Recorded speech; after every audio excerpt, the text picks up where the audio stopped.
kind of sit there with my Bible and read at the coffee house in town. And then after about 15, 20 minutes, you know what happens. God would encourage. He would give courage within you. And I would just go, hey, I'm Chet. Hey, can you tell me? And I would ask dumb questions. Jesus is always asking questions, so they weren't dumb. Can you tell me where the local Walmart is? And people love to help. And so next year, engage in conversation, and we would talk. And I'd often go to a park. I love sports, and so I'd go to a park, the big park in town, and my um, Jesus uses our weaknesses much more than our strengths, I often think, because they build bridges. And our oldest son had said, Dad, if we're going to move back to the United States, um, uh, at least take me to a school that has a place where there's soccer and where they love soccer. And so we'd move. That's part of the reason we'd bought the house there. And I would, and with my sons, I'd say, hey, I need some cardiovascular. You do too. I'm way out of shape. Why don't we play soccer together, or get the teens together, and why don't we just play some? You guys want to play some ultimate? And we would. And then at the end, we'd be all sweaty, and I'd say, just get to listen to people and ask, wow, that's really heavy. Um, uh, Boy, I'll be praying for you, and I really will. And then I got a little more boldness, and I'd say, and if you give me your number, we didn't text in those days, so I had to get their number. I'll have you on a prayer list, and I'll just call back in a week, and that's kind of how that would roll. And but I knew we had to start the church, and so I put a Friday date on the calendar, and Holly and I prepared the house, and I invited different people, as I think I said, and and we got ready for that first Friday evening. And you invite 30 people who you don't know, and you have no idea who's going to show up. And so a little bit before that Friday afternoon, Holly loves me amazingly, and she baked a big pumpkin roll, one of those big pans, sheet pans. And then I got a little more nervous and said, well, maybe most of them would come. And so she baked another, and yeah, we waited. And then we lived up a stone driveway up a hill. That's pretty intimidating for folks, and I was aware of that. And one guy with some mental health issues drove up the lane, and we sat with him and we prayed with him while our kids played downstairs in the basement, and then he left. And that was the beginning of our very promising church, God's church. And it doesn't sound like much of a beginning, but it was, because we were being faithful. And God never asks that you be faithful. He just asks that you be, never asks that you be successful. He just asks that you be faithful. And you persist in that. Jesus teaches us to do what he says. And if we do it, he says we need the faith of a mustard seed, for he can use it, grow it, and take that tiny seed and grow it into a tree where even the birds of the nest will rest there. And I love that passage. That's a whole sermon. But the birds, that meant in Greco-Roman times, the birds of the nest were the riffraff. And our church did get a lot of riffraff. It got me. And it got a lot of others too. But boy, was it lively. You hear those sparrows ever in a tree? Boy, were we a lively bunch. Yet most every time I reach out into the community, then there's this huge temptation to think, this really seems pretty hopeless. In fact, this is probably nuts. I don't see any other people doing it, at least not often Mennonites, today. And I assure you others will come alongside and be very skeptical and give you, just like they did with Jesus, what they'll tend to do is, well, how do you know this will work? And how can you guarantee? And you'll get that a lot. But God doesn't tell us to be successful or promise we won't be criticized. He just asks us to go. It's a great commission, after all, to listen to him and not naggy fear voices that say it's too hard. And in 2024, our neighbors don't want to be disciples of Jesus. Satan's a liar, and he whispers these little lies to convince you and others around you that they're not interested, but oh, they are. Well, fast forward a few Fridays back to then, and praise God, instead of Holly and I looking at each other in the living room, which we can do that, but there were 7 or 8 others there now, and children, our children and some others, having a blast in our basement Fridays.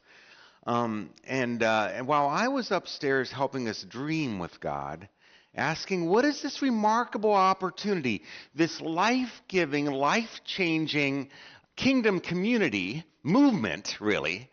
We make it church, but it's a movement that God calls us to birth and become. That Jesus is always showing his disciples. And we were together in the Gospels, and we were in the book of Acts, and we were dreaming, and we were talking about the needs of us and what we really wanted if we had the greatest church, and what our neighbors need. What would they be? What would really bring them to life and heal them? And soon Holly and I and our kids were anticipating Fridays. Man, how I prayed. And God opened. You don't want to fail. We did have by then. We had it'd be like having Yellow Creek, who gave me some finances. And so I want to say that we did have some others who didn't come or anything, but they kind of looked from a distance and said, "Go for it." And I prayed and I prayed, and God opened my eyes wide to people all around me, and I would often cry, with His incredible love for them, just catching it, and His dream for them to know Jesus and the adventurous new life we could live as one family. And yet some of our neighbors will not come to a small group Bible study if you ask them, even if you pay them, I think, at least at first. So I'd walk into the woods, and I remember we kind of plateaued after about 4 weeks at 7, 8 people, it seemed. And so I walk into the woods and go, God, Jacob wrestled with God. I think we must too, to make a breakthrough. And this is so lame, and no, and so what do I do? And it has to come from you. And boy, did I agonize. I can't say it. And finally, God whispered back 2 questions to me. What do you love? And immediately in my spirit, well, I love history. And okay, then what did Americans do before radio and TV and internet and of course entertainment technology? Well, that's easy. They told stories. And everyone loved a good story. And I immediately thought of slumber parties with my buddies in high school, when I'd make pancakes. We'd stay up and I thought of Goshen College, and we'd stay up late in the dorm at night. And I thought of camp as a kid, at Camp Luz and Friedenswald, and stories. Well, what if we just got together? And we did, but it wasn't easy. I said to the maybe the most stable couple coming, and I said, you live in the middle of town, a doctor and his wife. How about that evening, the next Friday, we come to your house? And they weren't sure about that, because they had both told me later we didn't want to be a part of this church, but what we were doing was great, because they thought it would go nowhere. And but finally, kind of a half Nelson, a lot of persuasion, they agreed, and I invited everyone on my prayer list to come to their house for storytelling, potluck, and games. And that night, a lot of anxiety, I think, on my family's part too. Maybe that would be the end of it all, where we'd embarrass ourselves and get in their home, and we'd look at ourselves, and well, no one came. But the doorbell rang again and again and again, and 27 people came into their home, and boy, did we have a riot. I can do stand-up comedy if I'm really pushed. It's the only time in my life I've done that. But then it would be like prepping Terry, and Terry was ready with his story, funny anecdote, and then Holly, she literally was ready with her story of funny, because she's very kingdom and was ready for that. And then one other sister was hers, and by then the room was buzzing. And it was a funny story. And you know what happened? And then we segued into, I told about the one time in my life that I'm deeply convinced I met an angel and how he saved me from doing something destructive. And you could have heard a pin drop. And then another, I just wonder if anyone else has a God story here. I mean, I call them God stories. A time when it's just been divine, and because a lot of folks there don't know Christ, and oh, but did people take off? People are very spiritual, and they want to share. And we just had one story, and we were laughing, and then the next we were crying, and tears were coming, and people were leaning forward, and I really can't exaggerate that night. And then about the time people are having so much fun, you end it. You don't keep it going. And then we, hey, you guys all brought in good food. Let's enjoy it, and we did. And LifeBridge Community Church was born. Now, it's light years from having a blast together like that and leading people to be deeply devoted disciples of Jesus so that they then lead others to be deeply devoted disciples of Jesus and get the multiplication going. And I still haven't cracked that nut, somewhat. But that night, God gave me such a hug because now everyone in our little group of 7 or 8 said, and it'd be like Peyton as well, a youth as well, said, wow, God can use us. We can really make an impact. And I think we can have a great church. Jason asked me to tell some stories about reaching out. That's what God's called me. Um, uh, uh, the kid who couldn't speak in kindergarten and was teased a lot and stuttered. And, you know, God loves our weaknesses, and He births things in us that are beautiful. And and I've had a lifetime now of reaching out in different ways. And Jason said, just get up and tell some stories. And I'm trying to put it in a message format and not ramble too much. Um, but I remember you have to deal with the criticism and all the, well, how do you know? And I remember my boys saying to me just before that Friday night, Dad, you seem to think we're going to have a church. And we'll never have a youth group. There's just 2 of us.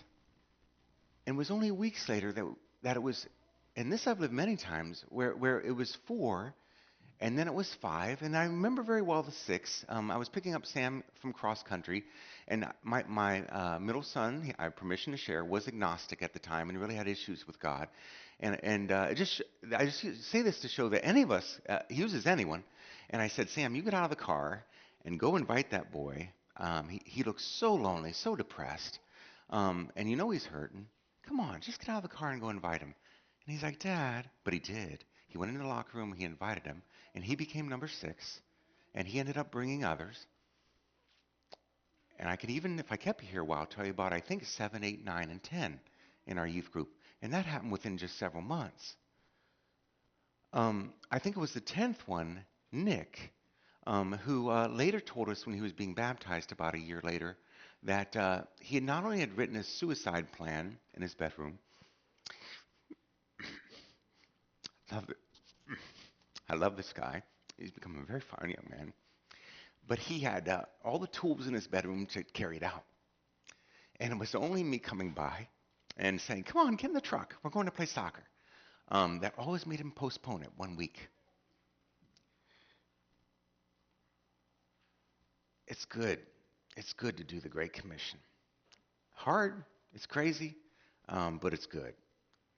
Let's look at Jesus befriending Matthew, or Levi is his other name, in Matthew chapter 9. Because Jesus, how do you do it? Well, it's all about relationship. Tighter relationship with God, we lean into God and we come closer. And there's so many ways of going into people's lives, as many ways as there are people, I think. But let's see how Jesus does it. He's always doing it different, this time with Matthew or Levi, and just lean into it a little bit. Matthew chapter 9, if you want to turn there. What's the context? Jesus has just been covered in dust. And it's a really graphic picture for us of what we do to reach our neighbors for Christ. You tear the roof off if you need to. And it's a graphic picture of guys loving a guy paralyzed so much that they push through the crowd around the home. Remember, they walk up the steps onto the roof of the house. And in antiquity, in Palestine in that time, your roof was made of, it could be like reeds and it was packed down and dried mud and straw. And so when he would have torn through that roof, I hope we all get it, there would have been so much dust and choking down below. I mean, what a mess we must make, or we can make.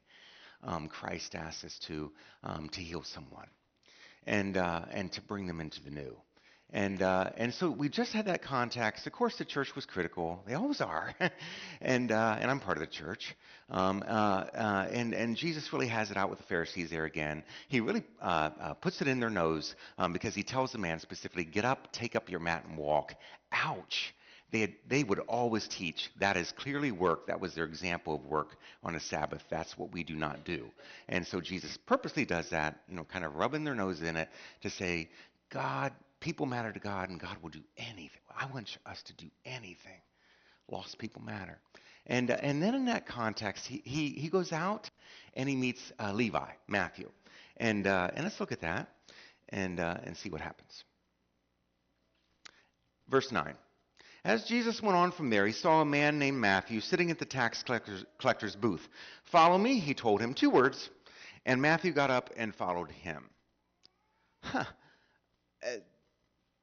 It worked. An invitation. Look what Jesus does. He immediately invites to begin his church, the worst dude in town. The pariah, the outcast. We know tax collectors in that day. They were the Benedict Arnolds, the traitors. No one wanted to get near them. And as Jesus was walking down the road, I think what is that show that you guys watched? Chosen? Is that Chosen? I've seen it a few times, but it shows that there where, and I love how, Matthew is really an outcast. The other disciples walk back and it would have been, he's not really inviting him to be a part of us, is he? But let's just kind of imagine how their conversation might go. Matthew, the Bible can't be too long, so it doesn't put it down for us. But I tried to write it out here of what it was like to walk beside the rabbi, the great rabbi, Jesus. Jesus befriends him, he embraces him, and Satan will sow all kinds of ridiculous fears into us about the folks who can walk through our doors. And yet the fact is, it's surprising what others will do if we invite them to be with you. That's my point here. If you and I give them a chance. Okay, I come to that conversation in a bit. Now, how do we give them a chance? Well, 2 things. 1, you and I must always show genuine interest in him or her. People are fascinating. That's not hard. As Jesus did. And 2, we must learn to, we must learn to recognize and respond to their need. But it's really the same as ours. My daughter tried to help me yesterday respond to her need. She said, Dad, you need to learn to listen better to me. I need that from you. You're a pretty crappy listener. Now, that was pretty exasperating. If I could have taken you on my side of that conversation. But after about 15 minutes, I calmed down. I took a humble, mature pill and agreed with her. And it hurt my pride, and I hate that. But we see this everywhere. Jesus coaching his disciples to see people and see their needs, see them. There's many invisible people today. Just go to Walmart, and you feel it walking right past the person. Jesus sees Matthew, and he shows interest, and he recognizes the response to his need. And I said how he's a pariah, and today we have an epidemic of loneliness all around us. And I need to get on to some other stories because that's what Jason asked. But Jesus invites Matthew into his life, and Matthew or Levi doesn't tell us how their conversation went, other than come follow me. But as their friendship begins, I think this is how it might have gone. The other disciples really hanging back. He's a tax collector. He's not inviting him to be with us, is he? But Matthew feels that, but he also feels Jesus' acceptance. So he says, so teacher, where are we going? Jesus replies, well, Levi, I thought maybe later this evening we might enjoy some good food. I don't know. But I think me and my friends will be getting hungry. Oh, Matthew says, I have a good appetite too. Jesus reaches over. I can see you do. Rich dude, probably had a gut, And Jesus teases him, reaches over, and hey, I enjoy good food too. The master says, where are you thinking of enjoying dinner? Matthew asks. I hear you have a pretty good banquet buffet at your house. My house? Actually, that's one of the best methods I found. You walk down the sidewalk. Oh, that's an amazing barbecue. So when do you invite me to eat with you? Folks came into our church that way, especially in back in this time in 2007. Quite a few, actually. So when am I coming over to your house? Matthew looks back at the other disciples, not looking friendly. You would enter my house? Our neighbors across the street feel the same. I have not yet gone in their house. If that sounds good to you, Levi, I think we'll have a very good time together, maybe beginning with many more. Now, I say this and imagine it this way, because that's my personality coming through. You'll be different. But Matt says, Lord, a lot of my friends, they're kind of wild. I know they are. And I'd like to get to know them. I suspect some of them are a little curious about me.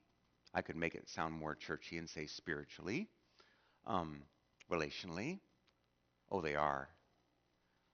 When I led retreats with Goshen Hospital staff this past year on neighboring and why we don't know our neighbors, every single participant, they said, oh, I know, and it drives me crazy. I really want to know the people on my street around me. And I don't have time, I'm busy, but the pain, the interest in the pain was fascinating. Jesus works in natural ways, in ways that America's broken down. What an opportunity. And anyway, back to verse 10. Let's come back to the Bible. But listen well, verse 10. Listen to it. While Jesus was having dinner at Matthew's house, many tax collectors and sinners came and ate with him and his disciples. Where does the church gather? Not in the church building. They didn't have them for 300 years after Jesus, till about 300 years. The church gathers best out there. That's how we grow as church, out there. And then we can come together on Sunday mornings in a building, and that's beautiful. But I think I'm talking today, especially in antiquity and today. I think we're so ripe for this.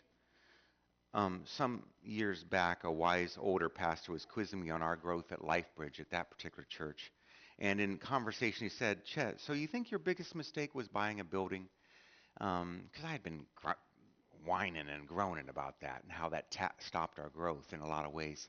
But I said, no, our biggest mistake was, and maybe this always happens, but our biggest mistake was not being a Monday, Tuesday, Wednesday, Thursday, Friday, Saturday, Sunday community family. And as we got more church people in it, who said we need to polish up our Sunday service and make it like the other churches, our baptisms and our rededications and the marriages being restored and the guys who are alcoholic and now who are serving other men and the folks who are going to commit suicide and then would come up and give their testimony and say, but now I won't. Excuse my emotions because I'm loved so much and I've got new friends and I've got something to live for and now we're on mission and we're starting a nonprofit and all these things happening. They kind of began to stop or really get tame and safe. And when we were in the community, in the Park family, at your house, my house family, and that's how we go into the community. We often don't start. I guess that one of the biggest things God impressed upon me to say was we go into your house and mine.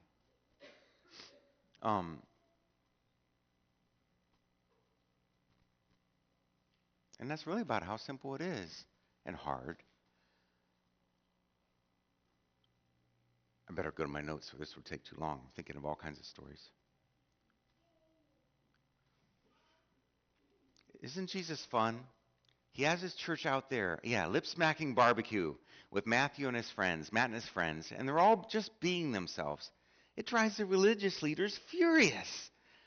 But the sick need a doctor, and we're all sick. We all need healing. And they're having a great time now, and Matthew's not so bad. I found that again and again in my life about the stereotypes and perceptions I have of even the guy across the street. And he's interesting to be with. And it would never have happened at the synagogue. That's my point. I finally hit it.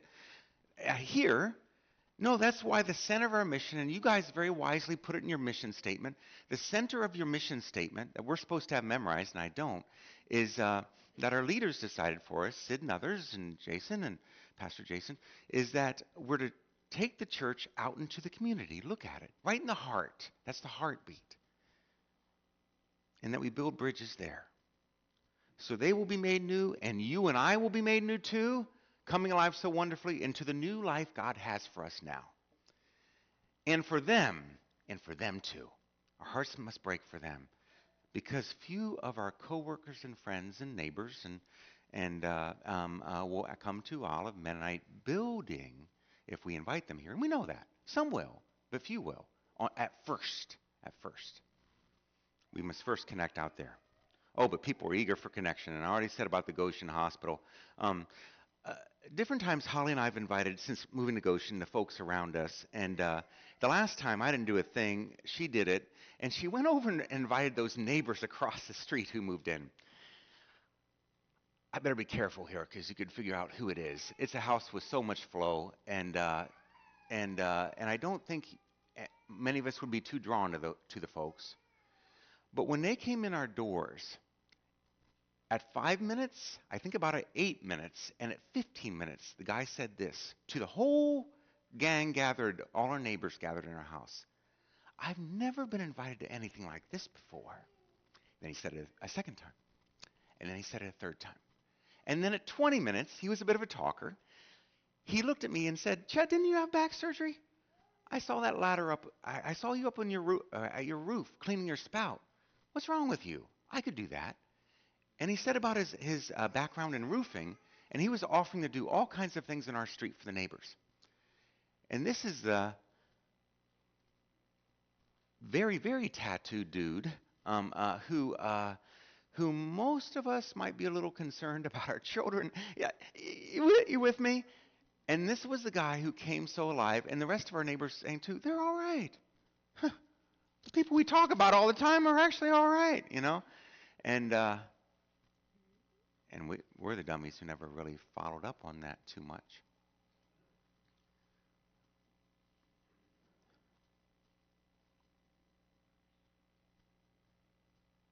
Supposed to have some long pauses. It's okay. Silence is where the Holy Spirit sometimes works on you and messes with you. What could I do? What's God been saying to me? We follow Jesus, and I often think we miss following Jesus methodologically. His methods. For one, I often try to help people instead of ask for help. And that puts me up and them down, and they're the object of my helping. And boy, has God dealt with me on that. Take you back to Jamaica, our first MCC term, and we shared a wall with neighbors. A lot happened on that other side of that wall, and the woman would come over. Jamaicans can be very assertive, bordering on aggressive, and she would say, "I need some sugar," kind of about that tone to Holly. Or, "I need some butter," and we'd both be like, "Man." You know, you might ask kindly for it, you know, but okay, here's the sugar, here's the butter, and really started to get on our nerves. That and a few other things, and so Holly prayed about it, and then she sensed an answer. Okay, I'm going to ask for her for things too, and so she'd go over and say, instead of running the store to Walmart or wherever, hey, I need some butter. You got some butter? And they began to develop a relationship. Fast forward that, maybe not a tight friendship, but a relationship. I think that's fair. Fast forward about 10 years, they end up moving to Orlando, Florida. They invited us down to our home. Very tough family. And she beams telling us how she takes her sons to church and she knows Jesus. And yeah, and I go back to that, and I'm trying to remember that, and it showed me time and time again, be vulnerable, ask for help. Yeah, never forget my neighbor. He lived up a hill too. It was very hilly there in eastern Ohio, and I think I may have told this before. Holly told me, if you ask them for church one more time, I'll divorce you, or whatever she said, you know. And I said, okay, I won't. But I really think they love it. And so finally, then I go and I ask him for railroad ties and to truck those. It'd be like trucking them from South Bend to my house. And he's like, yeah, I work at the rail yard. I can do that. He does. And I asked him to borrow his chainsaw, though mine was working fine. Pretended it wasn't. And and he comes to church, brings his whole family. We always had a meal together after church, so we could really rub shoulders. And uh, and afterward, down over the field, or in the buffet line, or in the potluck line, whatever you call it, and making both sides so people can flow through quicker. And I say to him, "So John, how was it?" And he goes, "Oh my gosh," that's how he said it. This is just what my family needs. Just what my family needs. I said, "Well, what do you think was going to happen here on Sundays?" And I remember his answer. Well, it was in English. I said, what in the world? And he said, well, when I was in Mass as a kid, it was all Latin, and I didn't You never know what crazy notions people have in their head. And he ended up coming onto our softball team and inviting a couple other, yeah.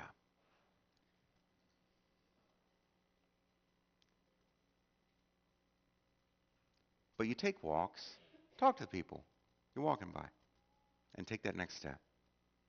Jesus asked the woman at the well, um, uh, he didn't say, or he asked her, right? I'm thirsty.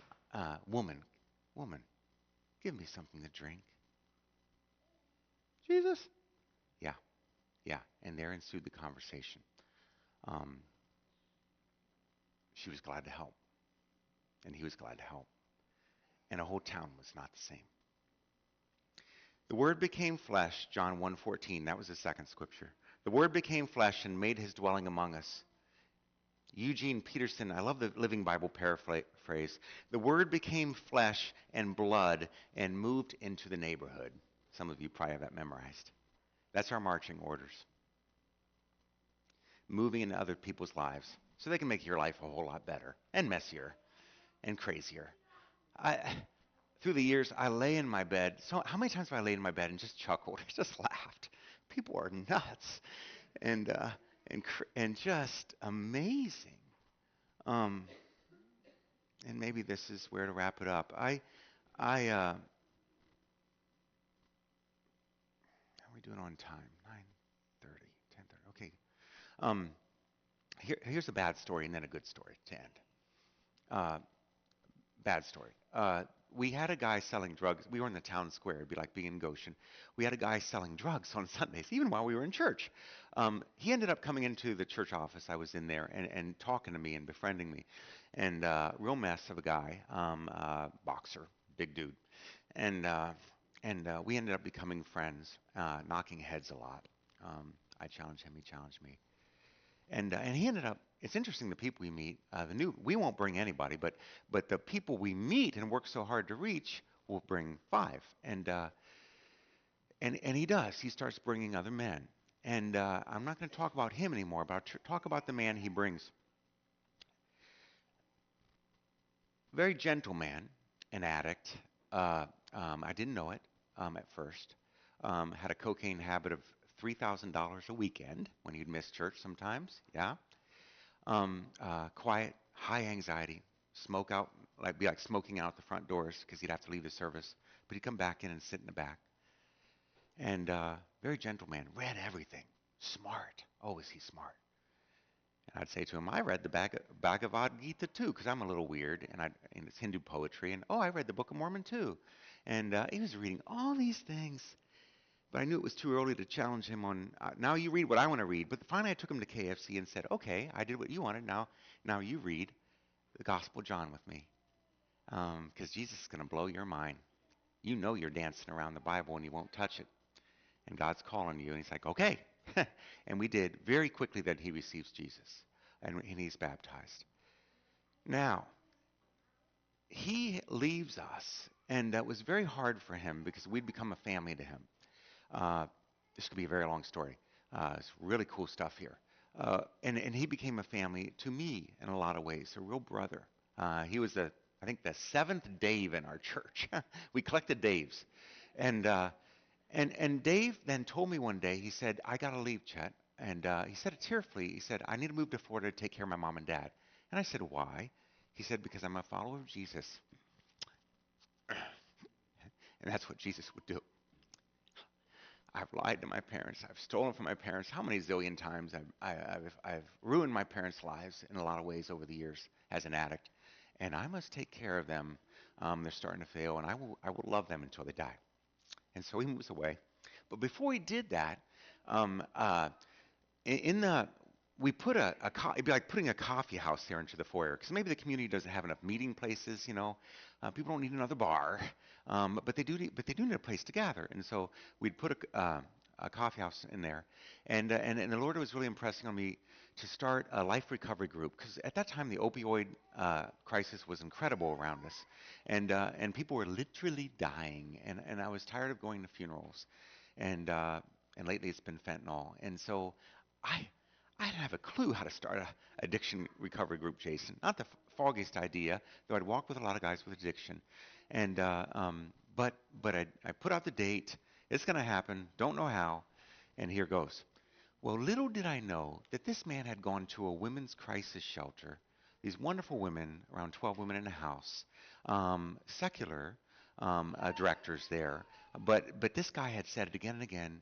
You need to get over there to LifeBridge, and you need to go. You need to go. It's just going to start a group. You need to be in group with him. And I had no clue. And so the first evening of the group, say, it's take too long. First evening, the group comes in, and there was 3 or 4 persons who trickled in, and then up pulls this van, and all these women get out. A couple of vans actually, and there we are, and the group was amazing. It just God showed up. We kind of did it like AA, but much more, a little more provocative, and then what's your story? Here's my story. How are you broken? I struggle with shame a lot. And any of you guys struggle with shame? Oh yeah, and a little Brene Brown like if you know her, and then would segue into Our Father who art in heaven. You don't need to believe in God. But at the end of that first one, I asked. I'm just curious, just because I'm a weird guy. How many of you go to church? How many of you ladies? Because it was all ladies and a few men go to church. I'll just talk about the ladies, and every single no one raised their hand except one lady are actively going to. Okay, just curious. 7 weeks later, I asked the same question. Every hand went up. Every hand. Now, it's a bad story, not a good story. They were all going to church, but one. She was a woman who uh, professed to be a very active lesbian and had tattoos literally on her face. Very tough, rough woman. But she started to cry, and she said, and shake, and she said, crazy thing about it. She said, I think of it every Sunday, and that's all I can think about. And the other women there said, you really should go. How about that? Nuts. Just crazy. But you know what? How many of those women and men came to our church? In the coffee house in our church at that time? One. Because there were a few folks, and I felt was a God thing. Please don't take it as me beating anybody up. But there were a few folks at that time who said, this is enough. We're messy enough. It's beautiful, but it's messy enough. I want these people to go. And very quickly, people will pick up on that one, and they will not be with you. Yeah. Ouch. Yeah, church grew. We started another church that grew. But then, boy, did we plateau and struggle in many ways because, yeah, you get it. Um, but now the beautiful ending. Another story. There was a church one day, a lot like Olive Mennonite Church where I stand right now. Oh my goodness, the parallels are amazing. That was my first pastorate. My dad was a pastor before I came, and he was hired to do what Jason and you all are saying. Let's reach people for Christ. Um, let's save souls. Let's change lives. Let's become a new people. Let's live our vision. Um, and that church ripped off the roof. I'm not asking this, and we'll probably never need to do it. But it took about a knockdown, drag-out fight. I think my dad said he preached, I don't think it's hyperbole, 16 Sundays in a row on the same message, what I'm preaching right now. 16 Sundays. And he had to go with 55 people. In that case, it was like 55 people. And have lunch with all of them and say, are you serious? Are we going to live the Great Commission or not? And they wanted to about string him up. But I got to be in the service 5 years later. where we were 250 people on a Sunday. Yes, in a rented auditorium at that time. And I got to be there where we were for 2.5 hours that Sunday because people wouldn't go home. And all my dad did, and myself, we were co-pastors. So we had that amazing privilege, and we were so inadequate. And I tell you, it was the congregation growing things. It was God growing things in so many wonderful ways. Shaving cream and parties and youth group and just raucous, crazy stuff and powerful Bible studies and groups in our homes and volleyball and all Dad said that morning is, I'm going to stand up here this Sunday and I just want to ask you, how many of you would go back? And that's all it took. And it was most interesting to me to see those who'd stayed, which was about 98%. Um, I don't know about this. I don't feel good about this, and I'm not sure this could happen. Who stood up first, and who stood up middle, and stood up last. Oh, the new people, many of them stood up too and said, if it wasn't for you guys, you guys are the greatest. Oh, we're a mess, but boy, is this ride good. But they stood up with tears and said, I admit I was really against it, and I admit I gossiped, and I admit I opposed what Jason was asking us to do at first. But now my husband comes, and he wouldn't come. And the church was literally, for some of them, the craziest thing, it'd be like them driving into Wacruz or Goshen now. 12 miles away it was. And now my husband comes, and he wouldn't come when he lived 3 doors away. And so you guys get the picture. And that church, we went off to Columbia, but that church continued to grow and change lives in so many beautiful ways. Um, yeah, let's go.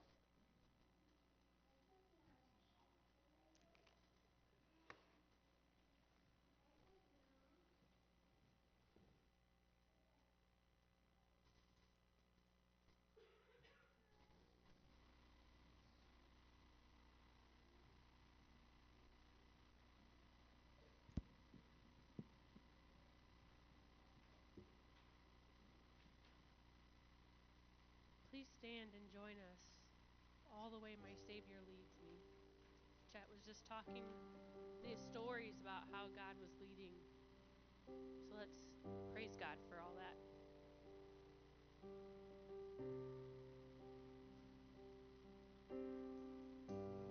All the way my Savior leads me. Who am I to ask beside? How could I doubt His tender mercy? Who through life has been my God?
Therefore, go and make disciples of all nations, ethnicities, that can be translated.